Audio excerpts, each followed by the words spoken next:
Well, how about that? The tiger's not CGI'd. Body bags where horror lies.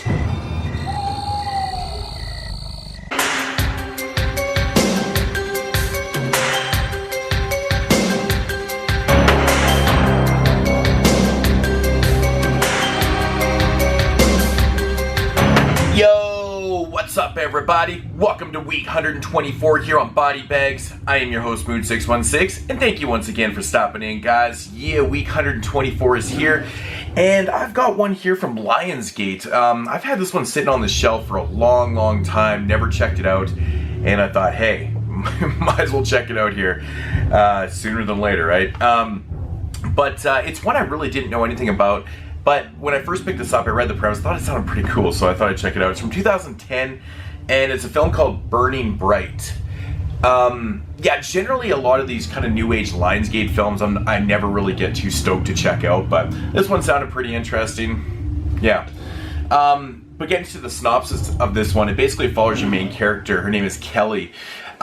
She is going through a really rough time. The world's kind of coming down on her very hard. Her mother's just passed away, and now she's kind of been forced into taking care of her autistic younger brother named Tom. She does have a stepfather, but he's kind of a douchebag. But anyway, she's finally decided that, you know, she's not going to let all this kind of hinder her progression in life, and she decided that she's going to go back to college. And anyway, so she's at this this special school for autistic kids, and she's, you know, made the decision that she's going to pay, you know, and, you know, basically drop them off while she finishes off her schooling. But she soon learns that her check bounces, and so she phones her stepfather, and she's like, well, what happened to all the money that was in the account?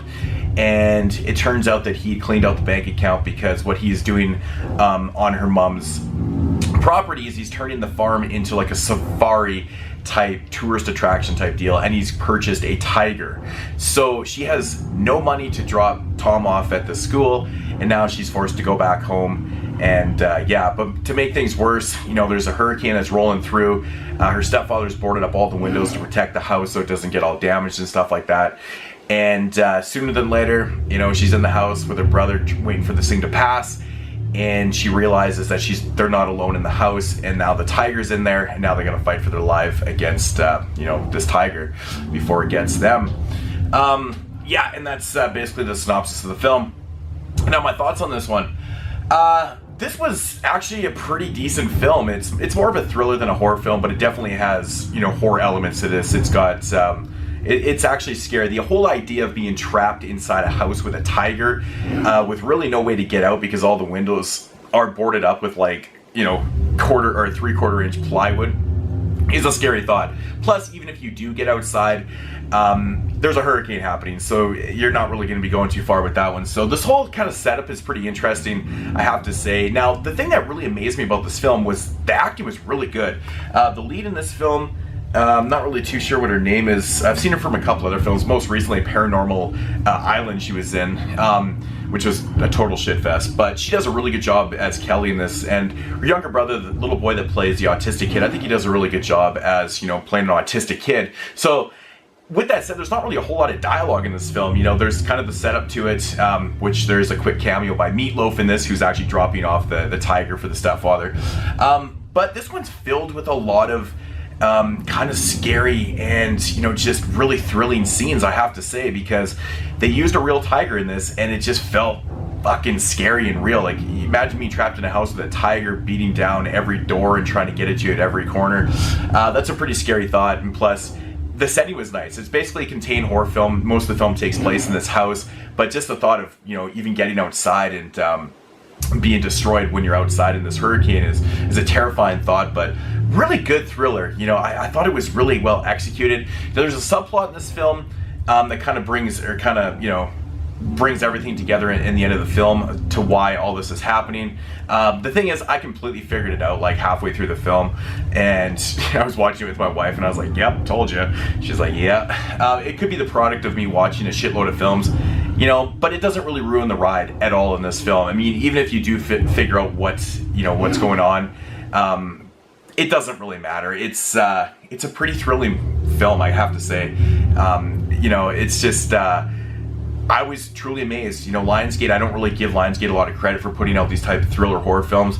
And, you know, when I first thought, when I read that this had a tiger in it, it was like thinking sci-fi type, you know, CG and stuff like that. No, the tiger was real. The tiger looked vicious. It looked big and does some pretty horrific damage in the film, so that was really cool. But yeah, it all came together quite nice. It's a quick watch. It just runs about over 80 minutes, 86 minutes or whatever it is.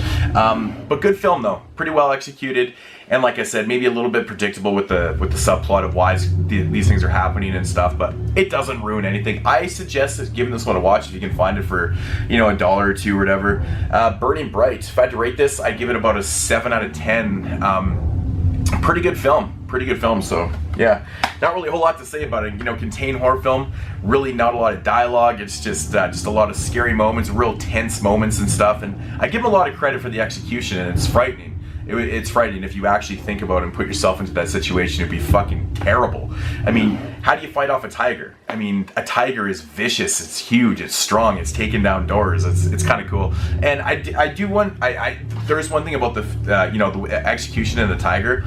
I think they did it believable too. Like, it wasn't just, you know, he was like breaking through you know, walls and just destroying everything in sight. It was actually done believable, you know, and there's some, you know, really good scenes that I don't want to ruin. So, but I'm blabbling on. Anyways, guys, Burning Bright, check it out from 2010, courtesy of Lionsgate. I grabbed this one for like $1 at a store. So anyways, guys, that's gonna do it for week 124. Check you guys next week in week 125. Peace out, homies.